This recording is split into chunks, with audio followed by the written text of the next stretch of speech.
ভারত আর পাকিস্তান উপমহাদেশের দুই পারমাণবিক শক্তিধর দেশ, যারা ইতিহাসের প্রথম দিন থেকেই একে অপরের বিরোধী। আজ আবারও সীমান্তে শুরু হয়েছে গোলাগুলি, চলছে বিমান হামলা, দুই দেশের সেনারা প্রস্তুত যুদ্ধের জন্য। কিন্তু প্রশ্ন হলো, এই যুদ্ধটা কেন? এত উত্তেজনা হঠাৎ কেন? চলুন জানি আসল কারণটা। সেকশন 1, ঐতিহাসিক পটভূমি। 1947 সালে দেশভাগের পর থেকেই ভারত পাকিস্তানের মধ্যে সম্পর্ক কখনোই ভালো ছিল না। কাশ্মীর প্রশ্ন, ধর্মীয় দ্বন্দ্ব, সীমান্ত লঙ্ঘন, সব মিলিয়ে দুই দেশ 1947, 1965, 1971 এবং 1999 সালে যুদ্ধ করেছে। কিন্তু 2025 সালে এই নতুন সংঘাত আগের চেয়েও অনেক বেশি বিপজ্জনক। কারণ এবার শুধু সীমান্ত নয়, আকাশপথেও চলছে হামলা। সেকশন 2, 2025 সালে বর্তমান উত্তেজনার শুরু। 2025 সালে 23 এপ্রিল জম্মু ও কাশ্মীরের পর্যটন এলাকায় ঘটে ভয়াবহ সন্ত্রাসী হামলা।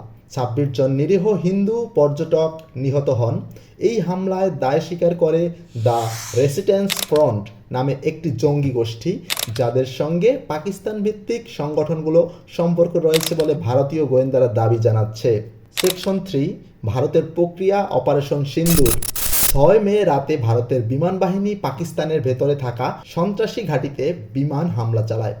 পাকিস্তানের বাহাওয়ালপুর, মুজাফফরবাদ সহ 9টি স্থানে এই অভিযান চালানো হয়। ভারতের দাবি এতে 50+ জঙ্গি নিহত হন, ধ্বংস হয় গুরুত্বপূর্ণ ক্যাম্প। কিন্তু পাকিস্তান বলে ভারত বেসামরিক এলাকাসহ হামলা করেছে, এটি সরাসরি যুদ্ধ ঘোষণা। সেকশন 4, পাকিস্তান পাল্টা প্রতিশোধের হুঁশিয়ারি দেন। সীমান্ত সেনা মোতায়েন বাড়ানো হয়, আকাশপথেও পাকিস্তানের সতর্ক অবস্থান। দুপক্ষের মধ্যে সীমান্তের গোলাগুলি হচ্ছে প্রতিদিন। আন্তর্জাতিক সম্প্রদায়, বিশেষ করে জাতিসংঘ, আমেরিকা, চীন ও সৌদি আরব সবাই উভয় পক্ষের সংযমের আহ্বান জানান। সেকশন 5, যুদ্ধ শুরু হলো কেন? এই যুদ্ধের পেছনে শুধু পাহালগামের হামলাই নয়, আরও গভীর কিছু কারণ রয়েছে। নাম্বার 1, কাশ্মীর বিতর্ক। বহু বছর ধরেই ভারত পাকিস্তানের এই ভূখণ্ড নিয়ে বিবাদে। নাম্বার 2, পাকিস্তান সক্রিয় জঙ্গি সংগঠনগুলো, যাদের ভারত সন্ত্রাসের উৎস হিসেবে দেখেছে। নাম্বার 3, ভারত নির্বাচন সামনে। অনেক বিশ্লেষক বলেছেন জাতীয়বাদী আবেগ উস্কে দিয়েছে, ভোট টানার একটি কৌশল হতে পারে এই অভিযান। নাম্বার 4, চীন ও আমেরিকার ভূ রাজনৈতিক প্রভাব নিয়ে রয়েছে অনেক প্রশ্ন।